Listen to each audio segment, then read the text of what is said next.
everyone. Our topic for today is about advanced word processing skills. From the time a business is established, the goal is growth and revenue.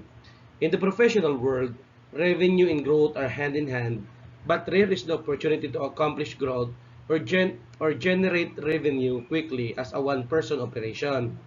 Expansion and growth of business is a positive sign, a sign that relationships are solid and operations are successful. For any of these circumstances, some form of communication takes place. Parties talk from agreements and put those agreements in writing, open as contracts, and these are then shared so all parties have copies for their records. Collaboration is defined as the action of working with someone toward a shared goal, and its goal, the current office buzzword. When multiple individuals collaborate on a project and produce documentation of this project, the document is shared like the previously mentioned contract. Agreements and contracts have been around for more than a century, much longer in fact, no longer to clusters of secretaries set outside a row of executive offices, busily deciphering shorthand as their hands zoom over the click-clack of typewriter keys. Transcribing letters or meeting minutes, the typewriter was replaced decades ago by the electronic word processor, and communication has migrated from postal mail service to email and even text messages among colleagues and casual professional relationships. Why? Because these types of communication are faster and enable progress to be made more quickly. The underlying theme here is that communication is key in any situation involving multiple people. So, we sense a pattern. What if each of those executives in that row of office had their own copy of the same contract and each made notes in that margins for changes? The administrative assistant responsible for consolidating those notes into one cohesive document face quiet the task. The difference today is that typing in a word processor like Microsoft Word is the basic requirement of an administrative rules, with speed and accuracy being a key element in a job description. Microsoft Word isn't just for secretaries. These days, users range from first graders to grandparents and everyone in between. And it's the go-to application for college students when writing term papers and the starting point for novelists and authors. The Word document is the most widely recognized document type and the most commonly used document format. It is the last part that makes sharing documents with other users too easy. So before I may proceed, this will be the content of our discussion. Advanced word processing skills, mail merge and label generations, integrating images and external materials. So as what we have here, you will be able to see the Microsoft Word environment.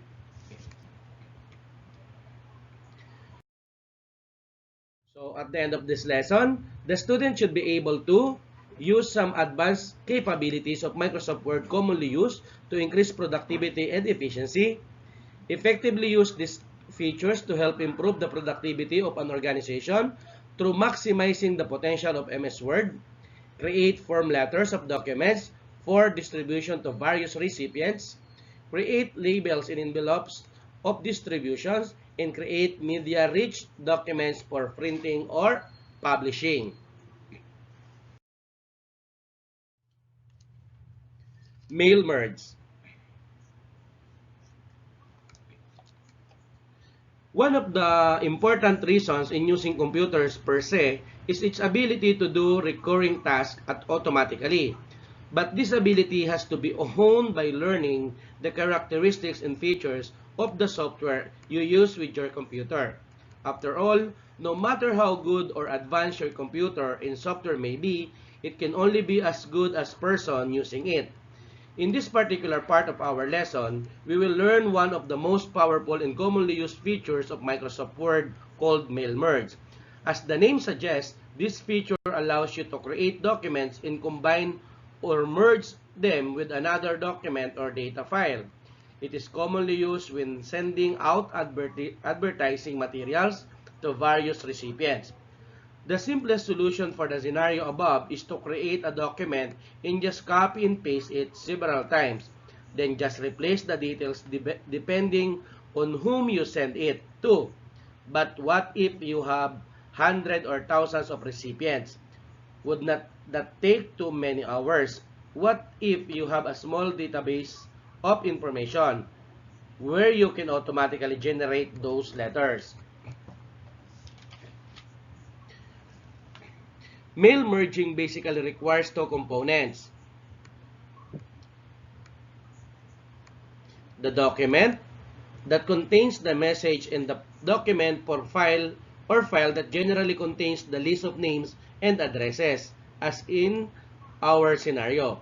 When these two documents are combined or merged during mail merging, feed your printer with enough paper until all mailers are printed out.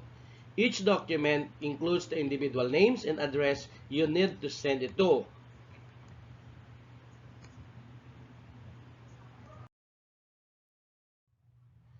So again, form document, the document that contains the main body of the message we want to convey or send. List or data file, this is where the individual information data that needs to be plugged or merged to our form document is placed and maintained.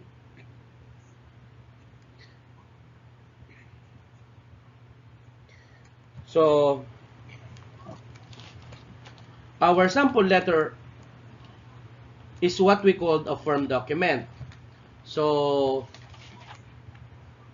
the first components of our mail merge document, it is generally the document that contains the main body of the message we want to convey or send. The main body of the message is the part of the form document that remains the same, no matter whom you send it to from among your list.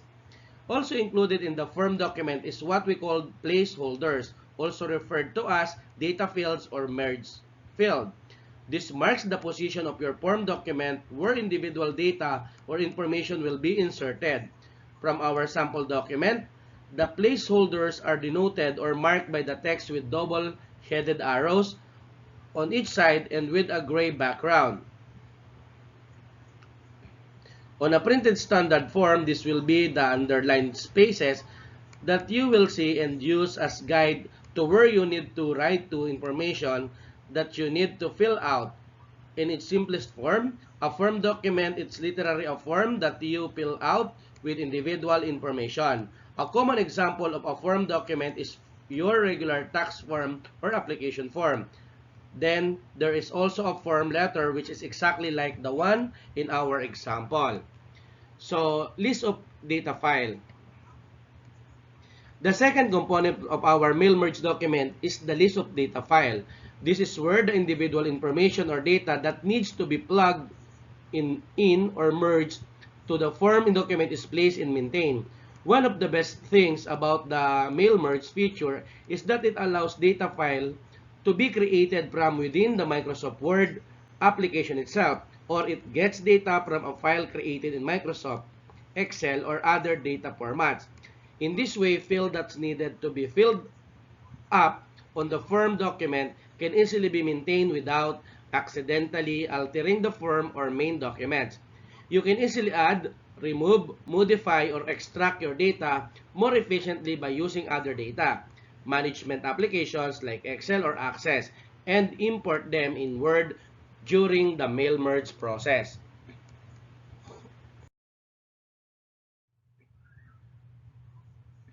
So, label generation. Including in the mail merge feature on Microsoft Word is the label generator. It just makes sense that after you print out your form letters, you will need to send it to individual recipients in an envelope with the matching address printed directly on the envelope or on a mailing label to stick on. By using virtually the same process as a standard is mail merge, Microsoft Word will print individual addresses to a standard form that it has already pre-formatted. Simply put, it creates a blank form document that simulates either a blank label or envelope.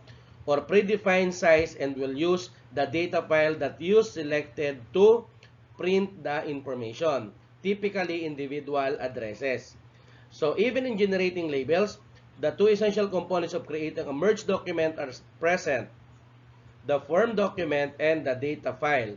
Only in this case, you did not have to type or create the form document yourself because it was already created and pre-formatted in Microsoft Word.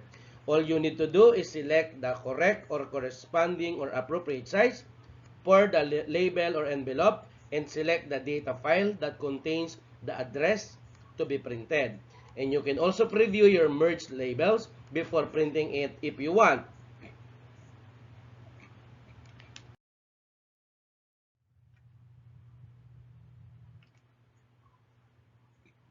Gathering your data.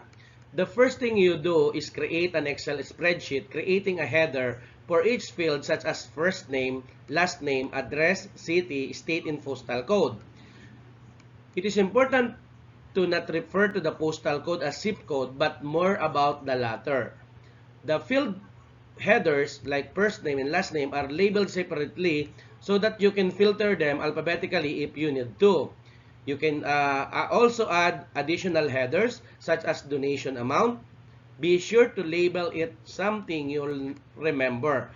If you are using dollar amounts, change the type of the number it is under the number at the very top to text for every dollar entry and manually type the dollar sign. Otherwise, the dollar sign will not show up in your letter. So prepare your letter in Microsoft Word. When creating a letter, it's a good idea to insert a placeholders where the information form, the mail merge will be placed. Under Mailings in Microsoft Word, click the Start Mail Merge and click on the Step-by-Step Mail Merge wizard. A window will appear to the right of the document that says Select Document Type. In this instance, leave it on Letters. At the bottom, click on the Next, Starting Document. The next step will read Selecting Starting Documents. If you currently have the letter you created, leave the selection. Use the current document selected. Next, click Select Recipient at the bottom. You will see Use an existing list, the ability to browse for your list. Click on the Browse button and find your list on your computer that you type up in Microsoft Excel or database. Microsoft Access. Once you find your document, click Open and box will show up that says Select Table. If you only had one tab on your spreadsheet, click OK. You will then see the data you had typed. You can also choose to leave off certain names if you want to. Click OK.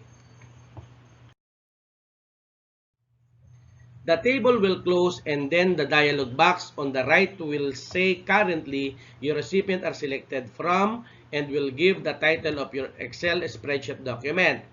At the bottom of the dialog box, click Write Your Letter. From where you can start adding your fields, your spreadsheet, highlight the placeholder mark and then click on Address Block. The spreadsheet will pull into your data from your spreadsheet. If you did not write postal code and wrote zip code, instead you can click on Match Fields and find the field that matches postal code instead. Be sure to cycle through your address list to make sure your address are correct. Then, click OK. Highlight the greetings line placeholder and replace it with a greeting line under Write Your Letter. You can also filter it with where it only lists their first name.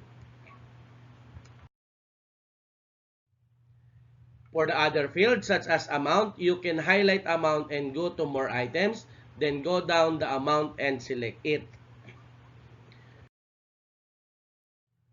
Next, go to preview your letters.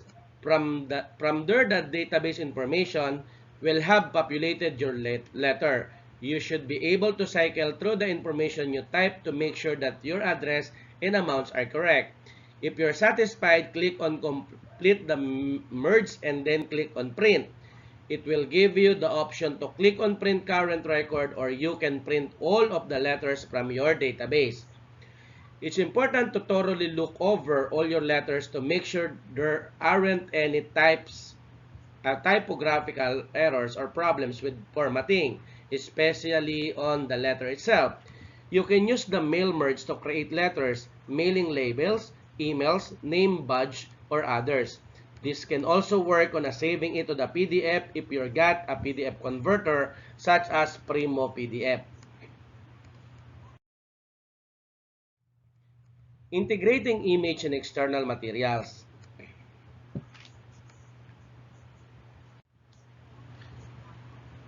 Integrating or inserting pictures in your document is fun, and it improves the impression of your documents. A common use of inserting a picture on a document is when you are creating your resume.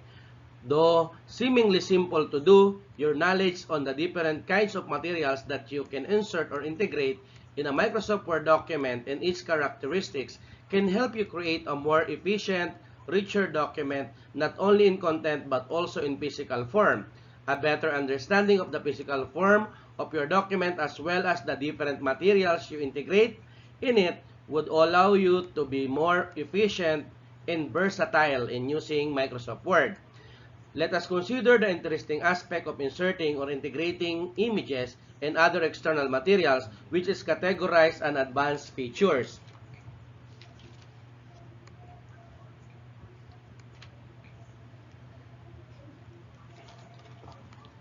There are various kinds of materials Microsoft Word is capable of inserting to make the document richer, more impressive, and more informative.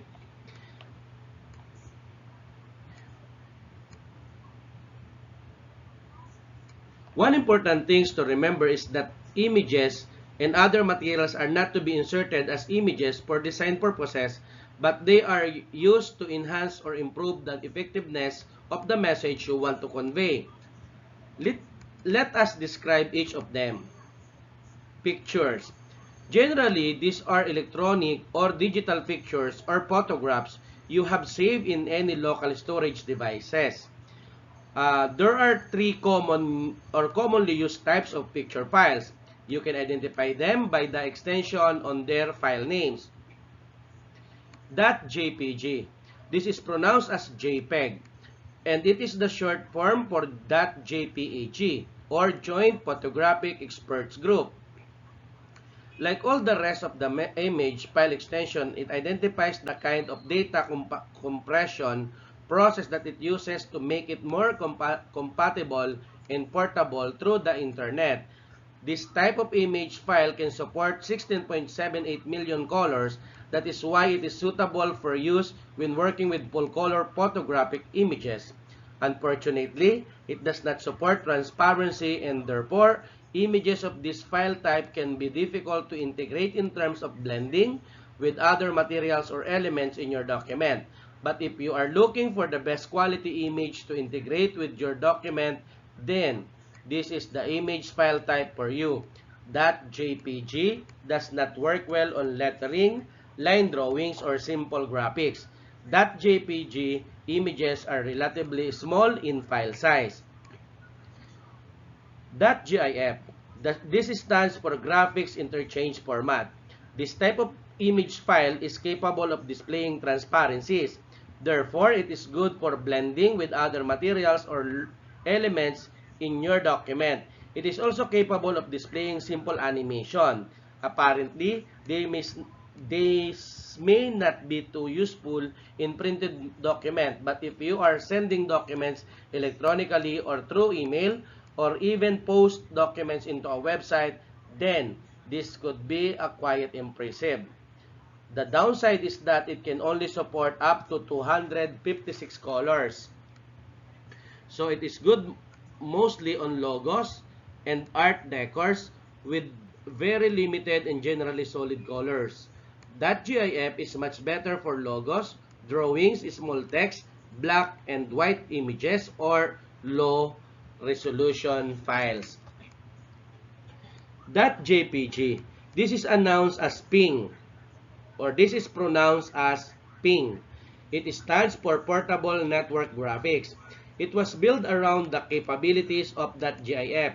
Its development was basically for the purpose of transporting images on the internet at faster rates. It is also good with transparencies, but unlike the GIFs, it does not support animation, but it can display up to about 16 million colors. So image quality for this image file type is also remarkably improved. That PNG allows the control of the transparency level of or opacity of images.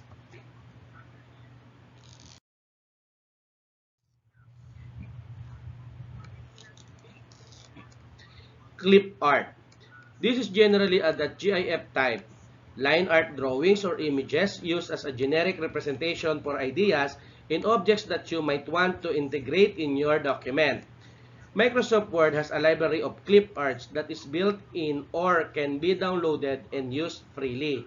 There are still other clip arts that you can either purchase or freely download and use that come from third-party providers. Shapes. These are printable objects or materials that you can integrate in your document to enhance its appearance or to allow you to have some tools to use for composing and representing ideas or messages. If you are designing the layout for a poster or other graphic materials for advertising, you might find this useful.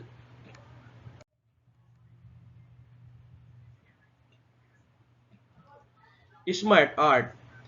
Generally, these are predefined sets of different shapes grouped together to form ideas that are organizational or structural in nature. If you want to graphically represent an organization, process, relationships, or flow of infographic documents, then you will find this easy and handy to use.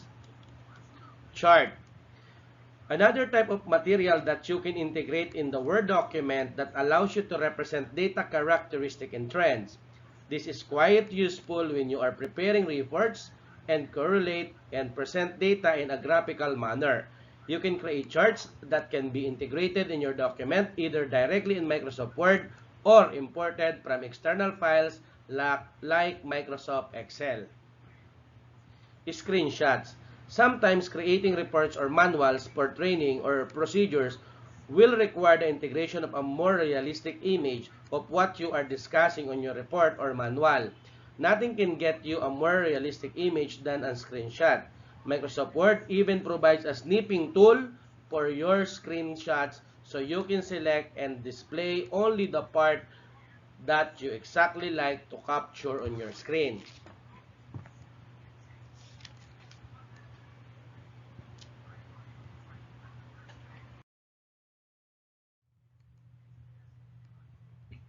Image placement. In practice, inserting an image or any other materials in your document is quite easy, especially if the material already exists in your local storage device. If it is just a matter of opening up the image file through the Microsoft Word dialog box or wizard, sometimes if the image you would like to insert is on the web page currently displayed on your screen, it could be copied and pasted. The real challenge is where to put the image you inserted or where to move it.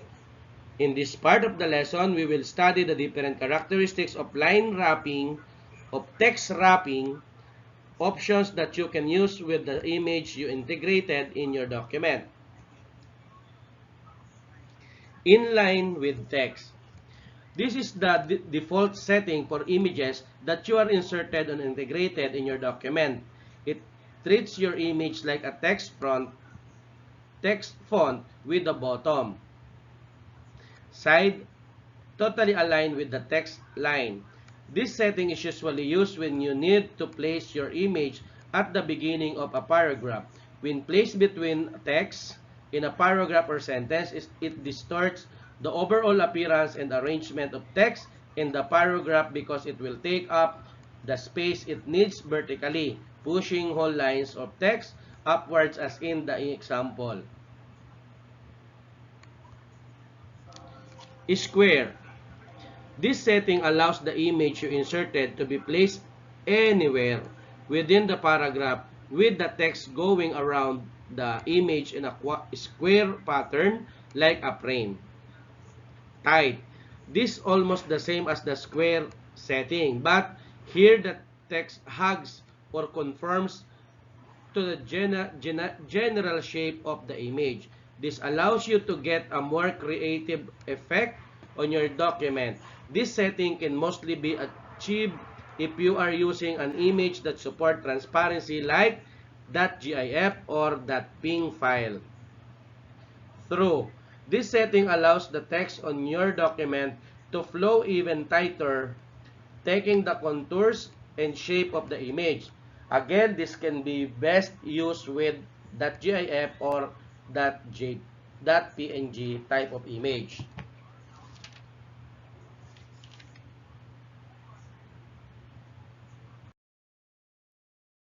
Top and bottom. This setting pushes the text away vertically to the top and or the bottom of the image so that the image occupies a whole text line on its own.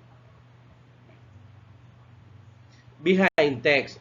This allows your image to be dropped and placed anywhere on your document, but with all the text floating in front of it, it is effectively makes your image look like background in front of text. As it suggests, this setting allows your image to be placed right on top of the text as if your image was dropped right on it. That means whatever part of the text you place the image on it, it will be covered by the image. In your example, there is the difference between that .png file and that .jpg file.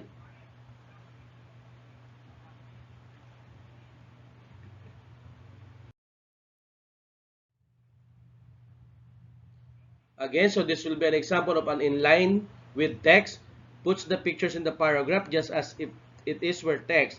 The picture will change position at text as text is added or removed. To other choices, let you remove the picture around on the page with text flowing around it. So, wrap text and move pictures in the Word. So, moving or reposition a pictures on a page in Word is a simple dragging it with your mouse. But sometimes it doesn't work. The key to getting the result you want is to select layout options. So, open layout options, select a picture, select the layout option icon. Then, to bring your picture in front on the text and set so it stay at a certain spot on the page, select in front of text, under with text wrapping, and then select fixed position on image. To wrap text around the picture but have the picture moves up or down as text is added or deleted, select square and then select move with text. Can select a picture. The picture is probably behind another object like a block of text. To select the picture, use the selection pane. Select home, select selection pane. In the selection pane, select the picture. Move a picture or several pictures with precision. To move a picture a tiny about, select the pictures, then hold down the control key and then press an arrow key. To move several objects at the same time, group them together. Select the first object, hold down the control key, and select the other objects. Right-click one of the objects, point to group, and then select group. If you are unable to group or multi-select pictures, it's impossible that the layout of your picture is in line with text. If so, please refer to Open Layout Options to change the picture layout to any option under with text wrapping. For absolute control over the alignment and positioning of a picture, use the layout box to set alignment relative to margins or columns, absolute position in inches, or relative position by percentage. This comes in handy when you want to place a picture a certain distance from something else, like a page margin. Select the picture, select the layout options icon, select See More, and then make alignment and position adjustment on the Position tab. If you can select any of the position options on the Position tab, select the Text Wrapping tab, and then select any option except the Inline with Text option. Allow pictures to overlap. If you have more than one picture that you want to overlap on page, you can enable this in the layout box. Select a picture, select the layout option icon, select See More. On the Position tab, in the Options group of the bottom, select the Allow Overlap checkbox. Repeat for each picture of which you want to enable overlapping. Align pictures to objects or other pictures. In addition to aligning and positioning pictures on a page, you can also align pictures to each other or to other objects on the page. Although picture-to-picture alignment is not available from the layout option icon or the layout dialog box, it's common task that you might do while working with picture positioning and alignment. Hold down the Control key and select each object that you want to align. Go to Picture Format or Picture Tools Format. Choose Align and then choose an option such as Center, Top, or Bottom. Understanding anchors. An object anchor indicates where a picture or object is located in relation to the text in your document. Anchors do not appear to inline pictures. Inline objects are tied to the place within the text where they were inserted and are treated like any text character in line with text. All other wrapping options, square, tight, through, top, bottom, behind text, in front of text, are anchored to a particular place in document. The anchored indicates the paragraph with which the object is associated. Select a picture, then select the layout option icon to find out how your picture is inserted. We need to take note that if you select a picture and it's not in line with text, but you don't see an object anchor, you can ensure that anchors are shown in two ways. Show formatting marks on the Home tab and the paragraph group, select Show Hide.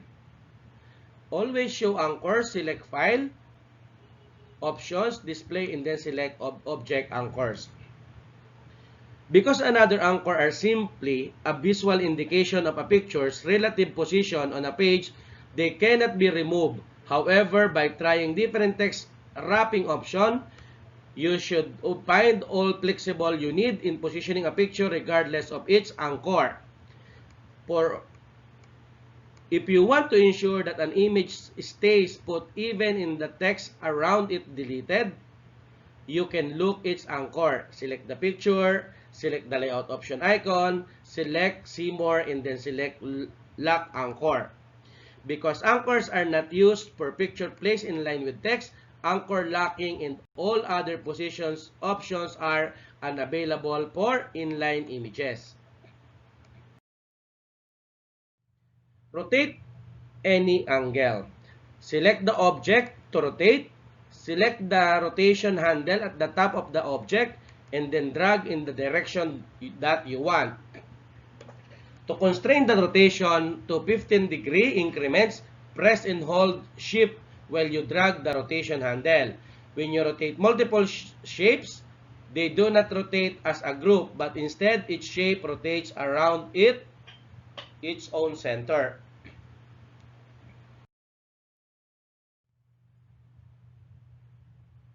Rotate to an exact angle by degrees. Select the object to rotate. Go to Shape Format, Drawing Tools, or Picture Tools Format. Select Rotate and then select More Rotation option. In the pane or dialog box that opens, enter the amount of the rotate the object in the rotation box. You can also use the arrows to rotate the object exactly where you want.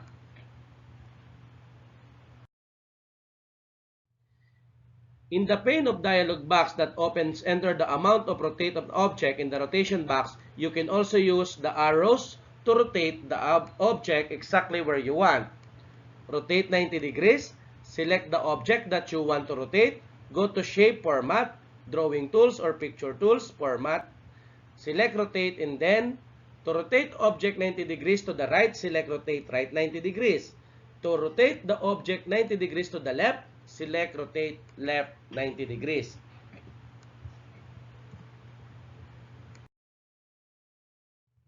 Flip an object. You can create the effect of a mirror image or flip an object upside down by using the flip tools. Select the object to rotate. Go to Shape Format, Drawing Tools or Picture Tools. Format, select Rotate. And then, to turn an object upside down, select Flip Vertical. To create a mirror image of the object, select Flip Horizontal. So, mirror word art or shape text. Select the word art or shape to mirror. For more information, you can look for insert word art. Select shape format or drawing tools format. Select text effects, 3D rotation options. Under 3D rotation, set X rotation to 180 degrees.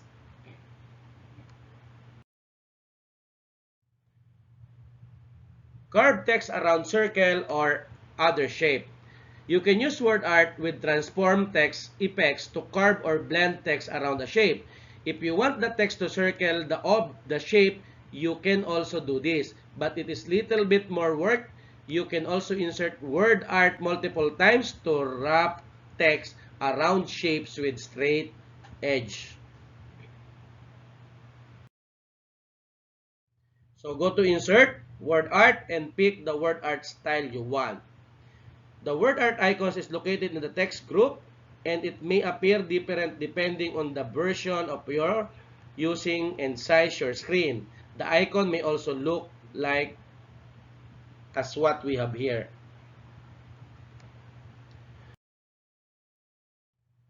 Replace the word art placeholder to text with your own text. Select your word art text. Go to Shape Format or Drawing Tools Format. Select Text Effects, transform and pick the look you want. Depending on your screen size, you might only see the icons for word art styles. Wrap around a circle. To create text that completely circle your shape, choose Circle under Follow Path and then drag any of the sizing handles until your word art is the size and shape you want. Wrap around straight edges. To wrap text around a shape that has straight edge, such as rectangle, insert word art objects for each edge. In this example, word art is inserted 4 times, one of each side of the shape. Group moves and copy. To move or copy multiple word art objects as a single shape, you must visit group or ungroup shape pictures or other objects.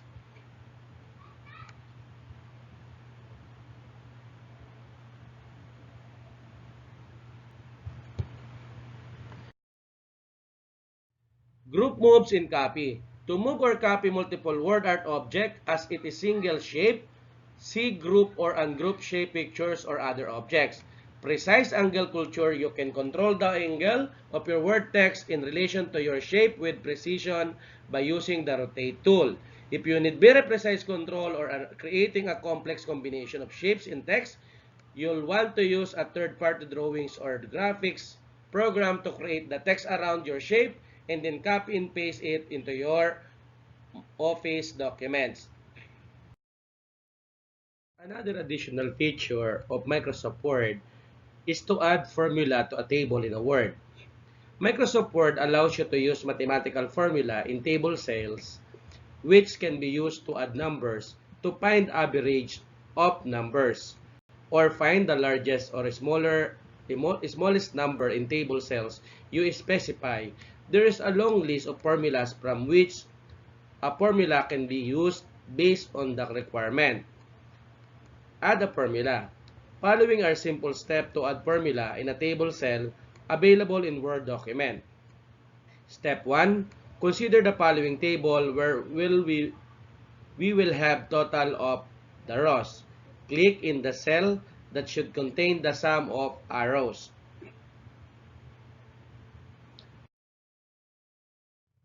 Now click the Layout tab and then click Formula button, which will display a formula dialog box which will suggest a default formula which is equal sum left in our case.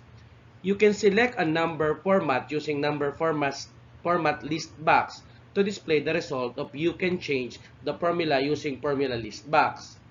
So as you can see here, you will be able to see the selected formula, the layout tab, the formula button, the formula list box, number format list box, and column to have sum.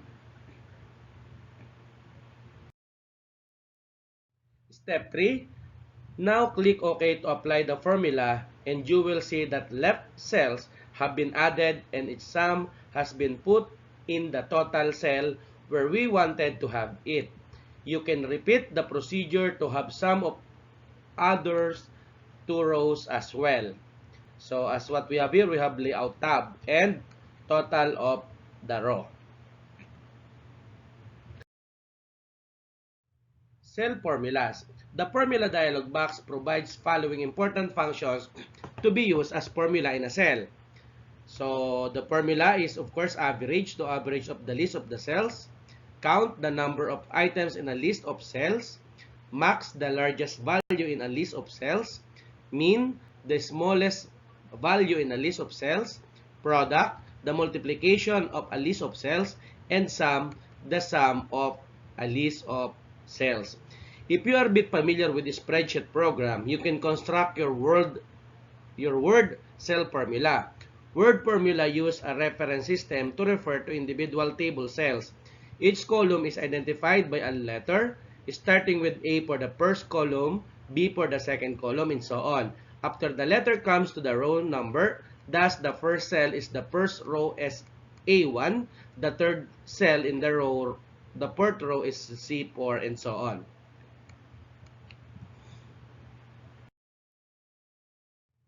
Following are useful points to help you in constructing word cell formula. Cell reference and description. A cell address reference such as B3 or F7. A range of cells such as A4 to A9 or C5 to C13. A series of individual cells such as A3, AB4, or C5. Above, referring to a cells in a column above the current cell. Below, referring to a cell that the column below the current cell. Left, referring to cells in the row of the left of the current cell.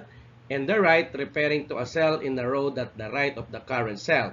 You can also construct simple math expressions such as B3 plus B5 times 10 by using simple mathematical operators like asterisk, slash, plus sign, and percent.